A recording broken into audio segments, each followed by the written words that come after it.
अरे इस सृष्टि के अंदर किसी एक आदमी की कंट्रोल से कोई व्यवस्था चलने वाली नहीं है। इसमें जितने लोग पैदा हुए हैं सब कंट्रोल करते रहेंगे, सब चलते रहेंगे। तुम तो हंसते रहो, मुस्कुराते रहो, अपना कर्तव्य करते रहो, टेंशन मत लो और मुस्कुरा कर जियोगे तो सारा सब कंट्रोल होता चला जाता है। भगवान राम मुस्कुराते थे तो बंदर भी कंट्रोल में हो जाते थे, और आपके साथ में तो इतने सुंदर आदमी क्यों नहीं कंट्रोल होंगे।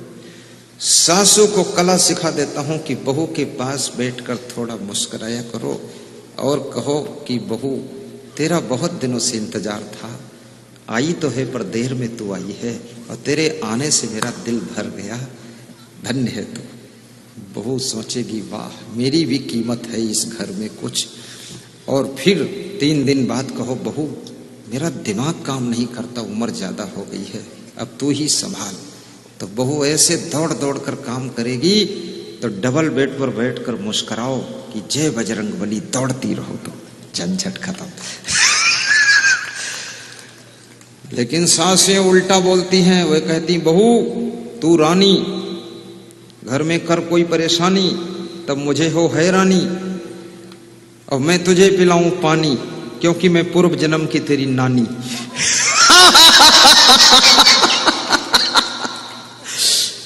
पूरा नरक बना रखा है। शुरू से ही उसको ढंग से सेट करो और बहू को बहू मानो, बेटी वोटी मत मानो। कितने लोग कहते हैं हम अपनी बहू को बेटी जैसे रखते हैं, वही तो गलत बात है। आप भैंस को भैंस जैसे रखो, गाय को गाय जैसे रखो, बकरी को बकरी जैसे रखो, और तुम कहो कि हम भैंस को बकरी जैसे रखते हैं, तो जहां बकरी बांधते हो वहां भैंस बांध दोगे तो पीठ लगा करके तुम्हारी खाट वाट सब तोड़ देगी। इसलिए भैंस को भैंस जैसे रखिए। ये बहू है, इसको बहू जैसे व्यवहार करो, इसको बेटी जैसे करने की क्या जरूरत है। क्योंकि बेटी और बहू में जमी आसमां का फर्क होता है। बेटी के तुम थप्पड़ मार दोगी तो हंस देगी, मुस्कुरा देगी और कहेगी मम्मी क्या गलती हुई है, लेकिन एक थप्पड़ तुम लगा कर देख लो अपनी बहू के, उसी दिन तुमको पूरनपुर की कोर्ट में पहुंचा देगी। तुम कैसे कहती हो कि बहू को हम बेटी जैसे रखते, क्यों रखते हो उसको? बिल्कुल मत रखो। शिष्य को शिष्य जैसे रखो, पुत्र को पुत्र जैसे रखो, बाप को बाप जैसे मानो, ससुर को ससुर जैसे मानो, सासू को सासू जैसे मानो। फालतू उसमें नाम जोड़ते हो, सासू माँ, कहां से फालतू बात करते हो।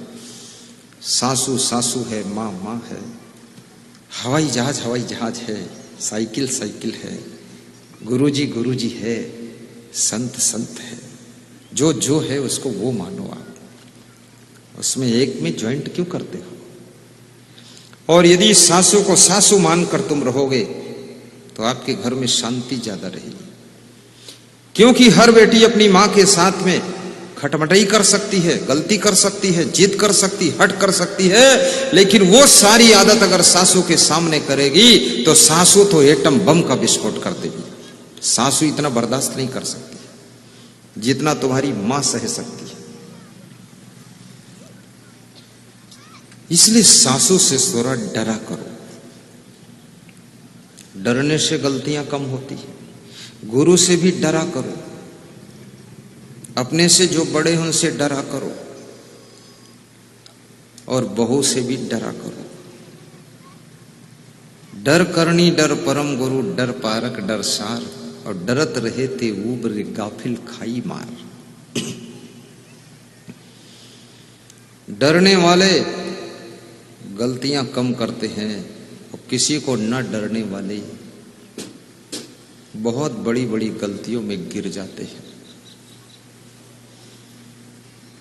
और गलती हो जाए,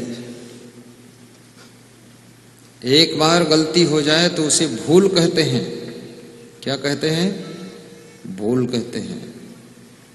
और बार बार गलती हो तो उसे क्या कहते हैं? उसे अपराध कहते हैं।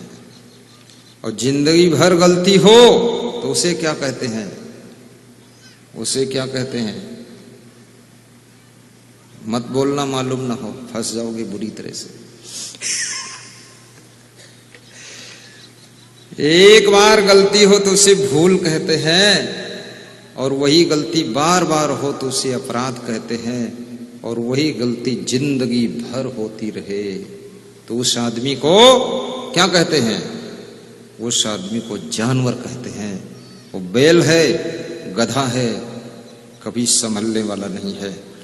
बैल को कितना समझाओ वो समझने वाला नहीं है। ये बैल लोग जिंदगी भर वही करते रहेंगे। इन बैलों के पीछे टेंशन मत करो। गलती करने वालों को समझाइए, और समझाने से ना समझे तो उनसे अपना चित्त हटा लीजिए।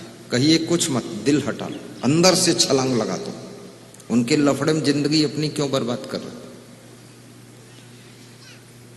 दिल हटा लीजिए, अंदर से कनेक्शन काट दीजिए। और जो लोग गलतियां कर करके अपराध बना लिए हैं, अब उसका कर्म फल आने वाला है। और वो कर्म फल जब आएगा तो कहेंगे हमने ऐसा कुछ किया नहीं था जितना ये फल खराब आया है। 1000 कर्मों का फल एक साथ आ जाता है, और 1000 जन्म के कर्म भी तुम्हारा पीछा नहीं छोड़ते। भगवान राम ने बाली को पेड़ के आड़ से मारा था, तो कृष्णा अवतार में उस बाली ने बहेलिए का जन्म लेकर के कृष्ण भगवान को भी पेड़ के आड़ से ही बाण मारा था। बाण से बाली को राम ने मारा था, तो कृष्ण को बहेलिया ने भी आड़ से ही मारा था। भगवान को भी कर्म का फल भोगना पड़ता है, और जब जब मनुष्य अपने कर्म का फल भोगता है तब तब वो दूसरों के ऊपर गलती थोपता है। कहता है पत्नी के कारण लफड़म फंस गए हम। कोई बोलता है अरे हमारे बाप बेवकूफ थे इसलिए पचड़म फंसे हम। कोई बोलता है अरे हमारे लड़कन तिरतन को बुद्धि नहीं, उनके कारण सब बवाल हुआ है। और कोई कहा था हमारी बहुरिया बिल्कुल चुड़ैल है, जब चलत है आधी धोती लटकाए बिल्कुल मयूर की पूंछ घुमा जाते सब हुआ लफड़ा तैयार हुआ है। जब देखो तो मई के गठरी लेके भागत है। ये बहुरिया सहुरिया से कुछ नहीं। जिंदगी चाहिए बंदगी के लिए। या देवी सर्वभूते शक्ति रूपेण सस्ता नमस्तस्यै नमस्तस्यै नमस्तस्यै नमो नमः। शांतुल्यम तपो नास्ति न संतोषात् परम सुखम न तृष्णाया पुरो व्याधि न च धर्मो दया समा संतोषा मृतृप्ता नाम तत्सुखम शांत चेतसाम न च तद्धन लुब्धा नाम इतस्य एतस्य धावताम उपार्जिता नाम वित्ता नाम त्याग एव ही रक्षणम तड़ा गोदर संस्था नाम परिवाह इवाम बचाम यद्रच्छा लाभ संतुष्टो द्वंद्वातीतो विवत्सरा समा सिद्धाव सिद्धोपि च कृत्वापि न निबद्धते ईर्षु घृणी न संतुष्टा क्रोधनो नित्य संकिता पर भाग्यो विजीवी च खड़े थे नित्य दुखिता। ये सभी श्लोक आपको सुख देने वाले सुनाया हूं। यदि इनका अर्थ समझ गए हो तो अर्थ ना बताऊं, और अर्थ समझ में ना आया हो थोड़ा थोड़ा अर्थ बता दो। अब तुम ये भी नहीं कह सकते हो कि समझ में नहीं आया है, क्योंकि ये कहोगे तो इज्जत का सवाल है। और ये भी नहीं कह सकते हो कि समझ में आ गया, क्योंकि अगर कह दो कि समझ में आ गया तो मैं पूछूंगा खड़े हो क्या समझ में आया, तो फिर फंस जाओगे तुम। अब तुम दोनों में फंस गए तो चुप पे बैठे हो कि मेरे से कुछ मत पूछो, बता दीजिए, इज्जत हमारी बचा लीजिए। और ये श्लोक समझना भी तुम्हारा काम नहीं। आखिर तुम मेरी सेवा करते क्यों? गाय की सेवा क्यों करते हो? भैंस की सेवा क्यों करते हो? बंधे बंधे उसको क्यों खिलाते हो? क्योंकि गाय घास और भूसा खा करके दूध में बदल करके तुमको दे, इसलिए उसकी सेवा करते हो। हमारी भी सेवा इसलिए करते हो कि सारे श्लोकों को याद करके अर्थ समझ करके आ करके हमको अमृत दूध पान कराइए। ये श्लोक रटना मेरा काम नहीं है, ये आपका काम है गुरुदेव। सही बात है। अब तुम बड़े खुश हुए क्योंकि तुम पिंड छूट गया तुम्हारा, हम ही फंसे जाकर।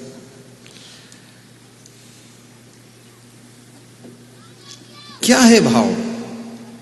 शांतुल्यम तपो नास्ति।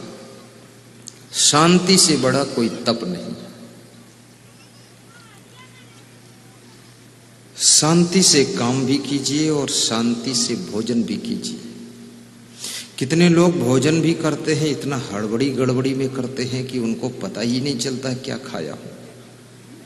एक आदमी भोजन खा रहा था तो उसकी पत्नी ने थाली में भोजन दिया तो उसने कहा थाली से काम नहीं चलेगा, तसला लाओ।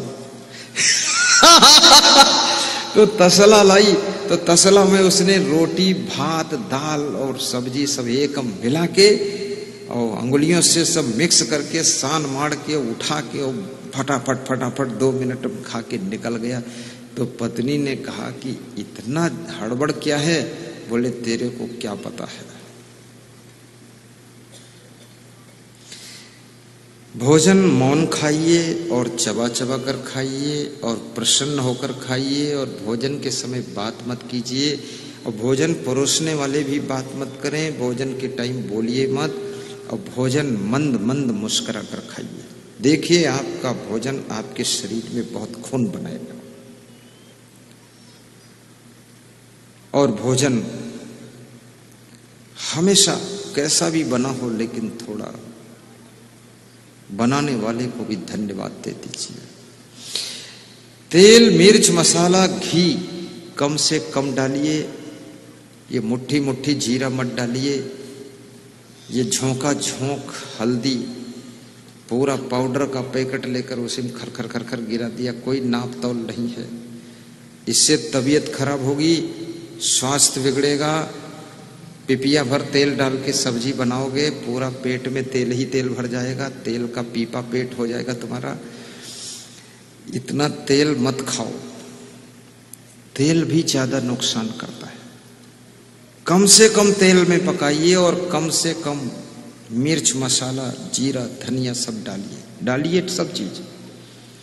थोड़ा लहसुन भी डाल सकते हो। और तुम गृहस्थ आश्रम में हो तो चुपके से प्याज भी डाल सकते हो। हम संत लोग, हमारे लिए मना है, पर तुम डाल सकते हो, लेकिन चुपके से प्रचार मत करना। प्रचार करने से लोग कहेंगे ये आदमी ठीक नहीं। लहसुन और प्याज ये अध्यात्म में इस पर बंदी लगी हुई है। हालांकि गौर से देखा जाए तो लहसुन को इसलिए बंद किया गया कि उसमें बदबू आती है, और प्याज को इसलिए मना किया कि उसमें झार आती है, और प्याज को इसलिए मना किया कि ब्रह्मचर्य में नुकसान करता है, और लहसुन को इसलिए मना किया कि खाने के बाद गंध आती है।